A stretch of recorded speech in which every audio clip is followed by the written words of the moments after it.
All right, we good? All right, so hi, I'm Victor Ling. I'm a software developer here at Scenics.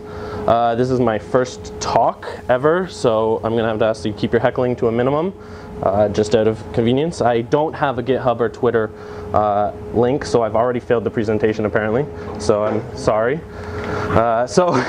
First, I'm gonna give a little bit of a talk about React. If you don't know it, if you know it, then that's cool, you're ahead of the game. So React is a JavaScript library that's developed by Facebook for creating UIs. So if you've ever worked with HTML and UIs in general, you know there's a bit of a war between maintaining the UI in check with your state. Sometimes the state changes, sometimes the UI changes, and you got to keep those in sync.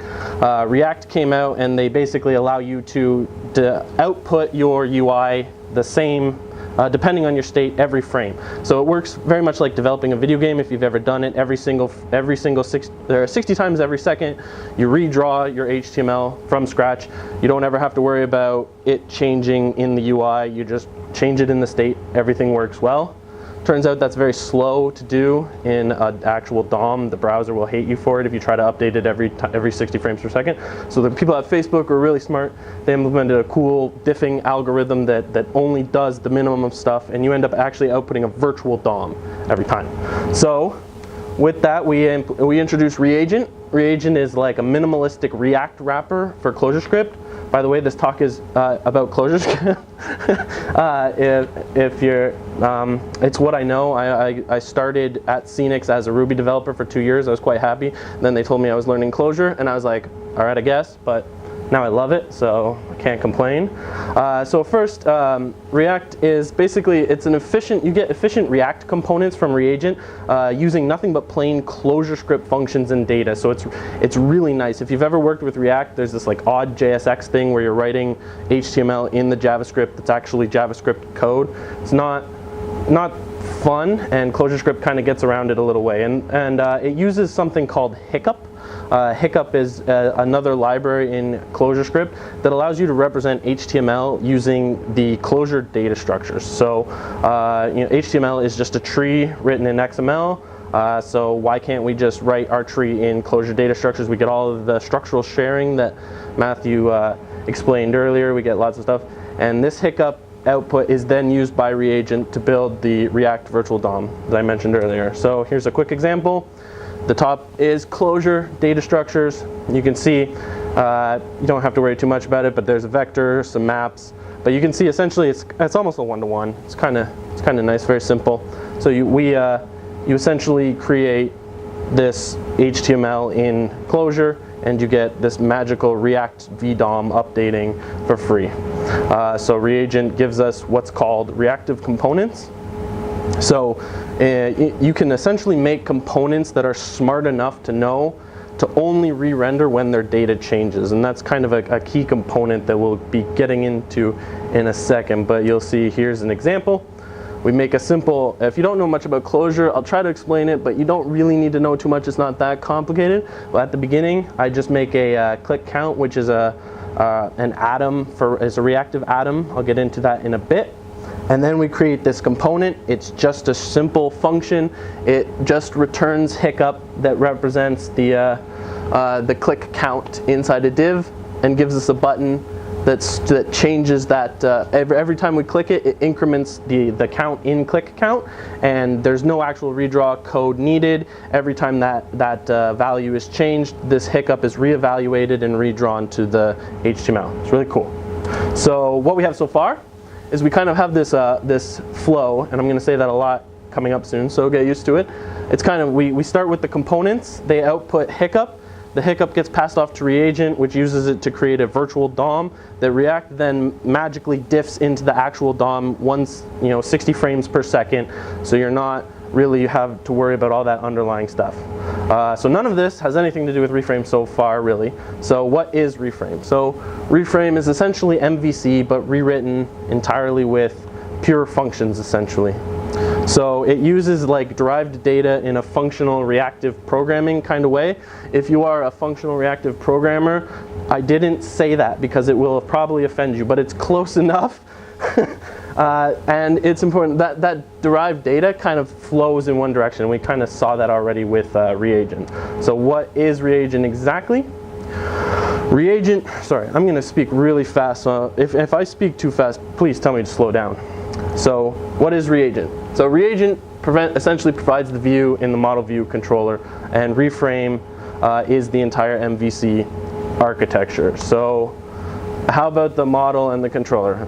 All right, I'll admit it, the view is really the only part of the metaphor that works. So, but people are familiar with MVC, so now we're going to drop that whole metaphor and leave it as it is. So, flow. I said I'd talk about it a lot, and we're going. So, flow is very important to reframe, and it essentially allows us to implement kind of a nice control over getting stuff to the UI and managing things. And we implement it via some nice tools that Reagent gives us that allow the reactive components. So the way that the reagent components know how to redraw their hiccup, we kind of piggyback on that to create this wonderful kind of stream of data that changes over time. And so our mutable state is no longer this scary thing, it's just something that kind of constantly changes. And we're essentially making a signal graph. That may not be the perfect term for it, but we want our data to flow the same way the component data flows from one to another into the outputted UI. We want to extend that going the other way and kind of create this way for our data to go into the view. So the first step of that is something called the app.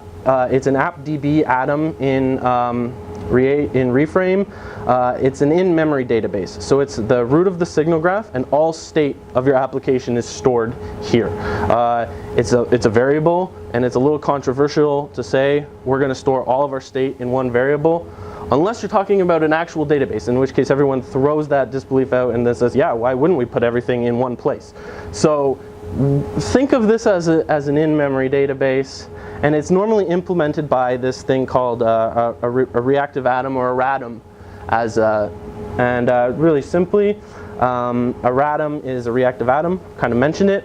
So an atom in Clojure is just a way to deal with mutable data. It's just a kind of a encapsulation around a state that can change. You don't really want to use it too much, but it turns out in Reframe we want to use it a lot.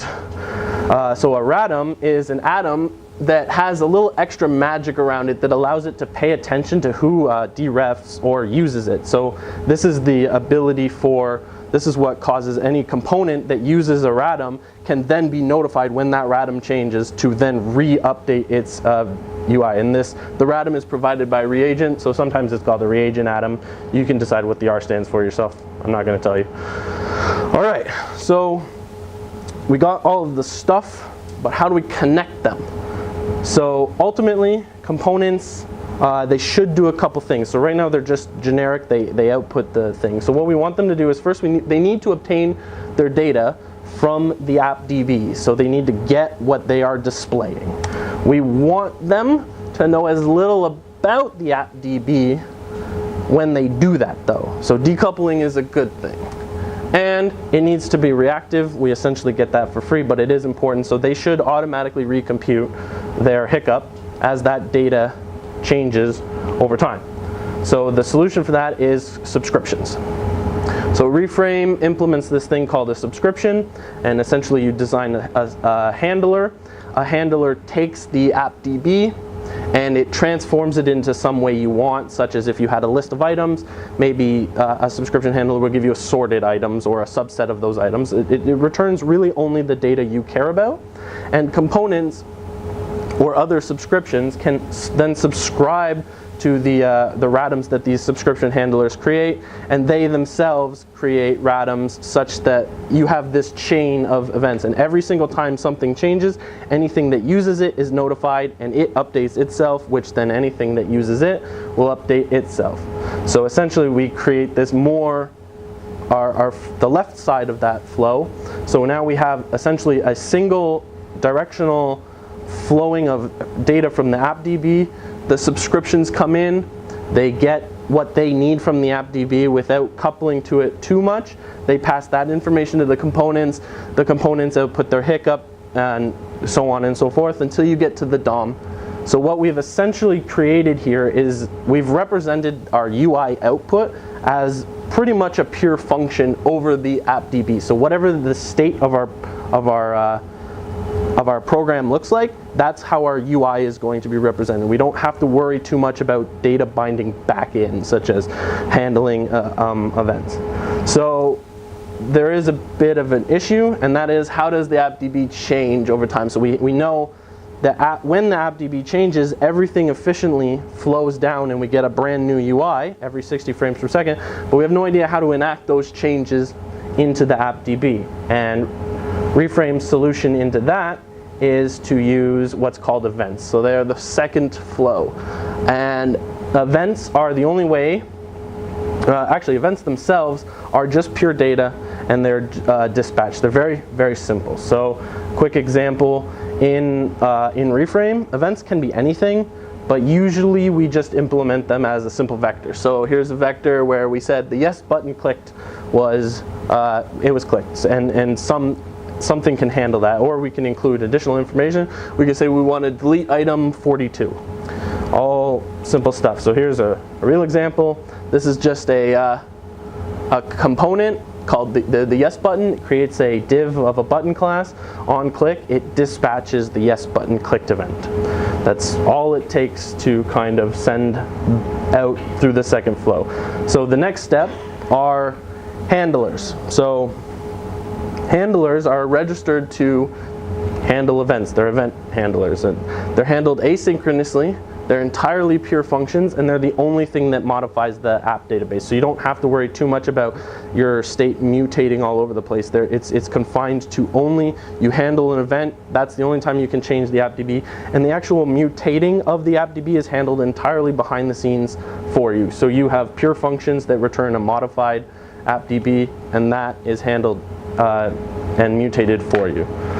So again, real simple example. This is again in Clojurescript. It's we want to handle a delete event, so we can register an event. The bottom function is where we're registering the delete item to the handle delete handler. You'll see the handle delete handler is just a pure function. It gets in the current state of the app ID as well as the event that's being dispatched to it. And here we can see we're just disassociating from the app.db the item ID at some path. So went really fast, but this is the final result. Essentially, we have the first flow where we have an app database and subscriptions read from that. They update their components and they go to the DOM, and then the DOM will dispatch events based on user input. That will create events. Event handlers will handle it, and that will update the app.db. And if you really kind of squint a little bit, it essentially becomes an endless cycle of derived data where your app state is represented via like a continual reduce over user input. So it's kind of hard to explain, but they like the saying derived data all the way down. And I hope this was just a very high level overview. That's the end. We'll talk real quick, but any questions, because I'm sure there's some, because that may not have made any sense, and I apologize for wasting your time. So, yes? The two flows. Yeah. So the app.db and then the subscriptions and the event handlers, is that like a traditional implementation of the Flux architecture, like Redux does? So, yeah, I would say I wouldn't say it's exactly Flux. Reframe, the creator of Reframe, essentially looked at like a lot of stuff from like stream processing from Hoplon and like Flux flowing of stuff, and kind of created a hybrid thing. So it's yes, it is essentially Flux. I know at Scenics here we currently have our UI implemented in OM, the OM React wrapper, and we're using an in-house version of Flux, and we are working our way to switch to Reframe, and we are seeing a lot of improvement. And I don't know whether that's just because we did Flux wrong or whether it's because Reframe adds stuff, but I'm not too certain about Flux itself to explain. But I do know that it is that kind of flow down, and then the second flow adds on kind of the cycle to it. It's almost like the rain, the water diagram from 5th grade science, where rain goes up, it evaporates, rains down, and then all that good stuff. So you're good to stay away from FRP, because that is one of those subjects that people get all upset about. Oh, so yeah, it's the creator of Elvis stopped calling it FRP. Yeah, exactly. That's where. Even though he derived it from an FRP. Yeah, so the way the creator puts it is, we'll put it in the far corner. FRP has become a broad, tent of things, and we're going to put it in the far corner and not really fight about the implementation details, because it's data flowing from atom to atom via pure functions, but it doesn't really do a lot of the cool stuff that functional reactive programming does. Any other questions? No? All right. That's it for me. Thank you.